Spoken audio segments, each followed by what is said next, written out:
Thank you for tuning in once again. This is my 15th communication via print or video. Aren't you sick of this? I'm forever on the hunt for something that might be of help and interest to you.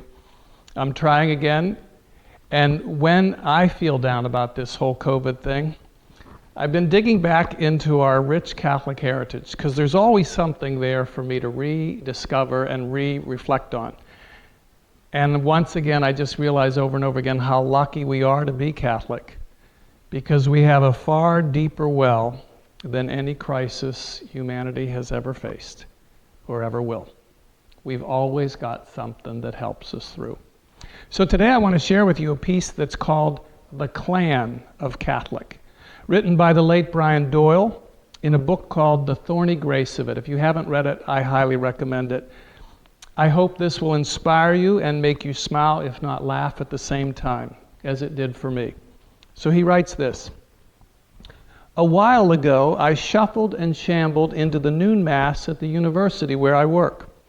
A Mass that is the most lovely, lonely thing most of the time, because usually there are a dozen people there at most, counting the celebrant and the special guest who arrives at the consecration. So there's a real feel to it, the sharing of food around a table when people you know but don't know all that well, like second cousins or neighbors from 2 streets over. Plus, in summer and fall, there are great buttery bars of light falling into the chapel from its high windows, and sometimes there are swallows zooming through Mass because the young priest who runs the chapel likes to leave the doors propped open. And sometimes there's an addled guy who talks to himself the whole Mass through, and apparently had a really colorful life, at least from what he mutters. And also, I never knew which of the university's priests or visiting priests would be celebrating the Mass. So every time you go, it's a surprise to see who's driving the bus, which is sort of cool, and one of the reasons I go.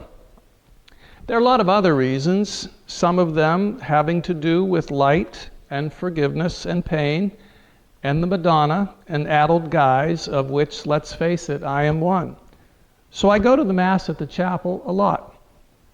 The other day I wandered into the chapel at exactly the instant Mass began, and I sighed to see the celebrant, for it's the university's touchiest, testiest, most querulous, most irascible priest, a guy whose sermons go charging off in 10 directions at once, a guy who isn't at all shy about excoriating the congregation, a guy as liable to lecture for half an hour on proper attire, or exactly how saints were roasted in the good old days, when there were such creatures as saints, not like today, when all he sees are herds of contented cows in the chapel and no brave crusaders against evil that he notices.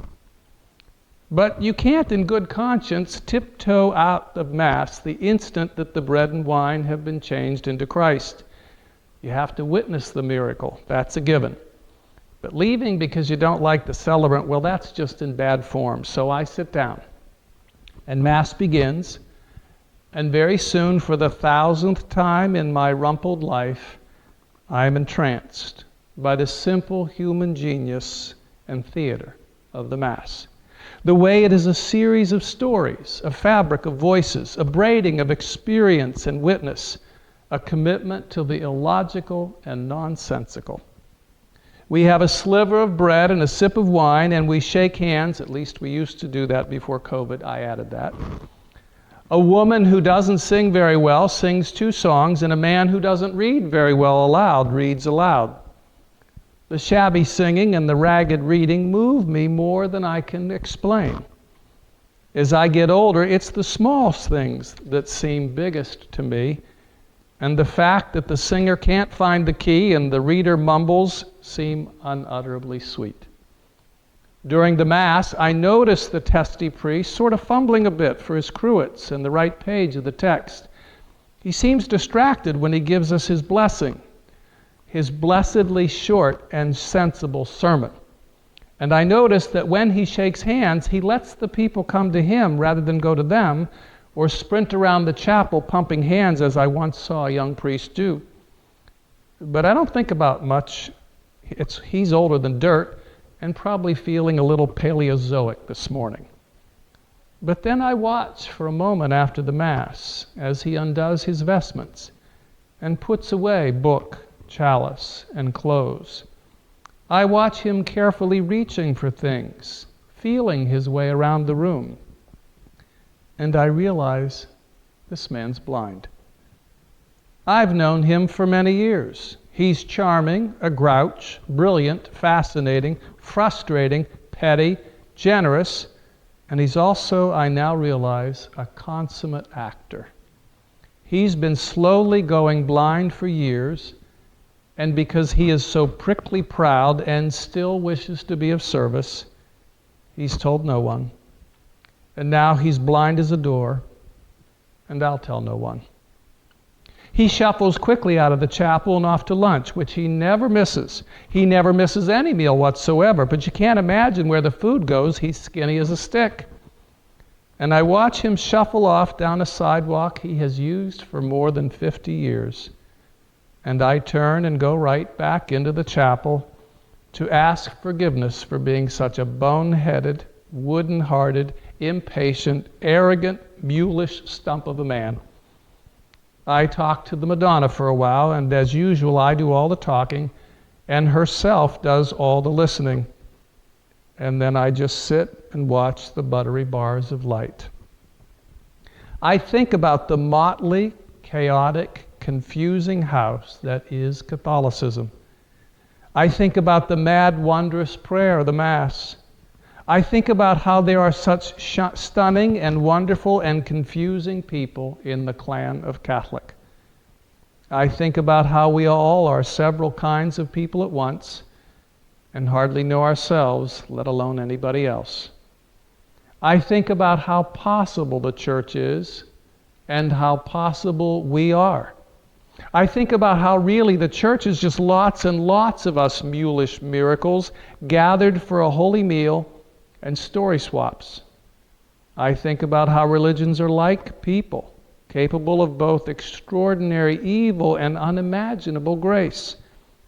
I think about how the church is sort of like the windows above me, which catch these timbers of sun and focus them on the human comedy.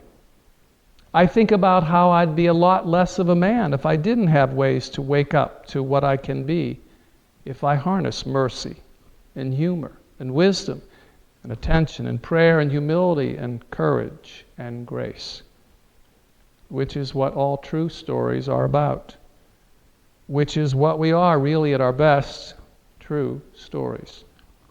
And true stories, stories with love and power in them, can save your life and save your soul and bring you, if even only for a flickering instant, face to face with the unimaginable creative force that once, a very long time ago, explained itself to Moses as simply and confusingly as, I am who I am.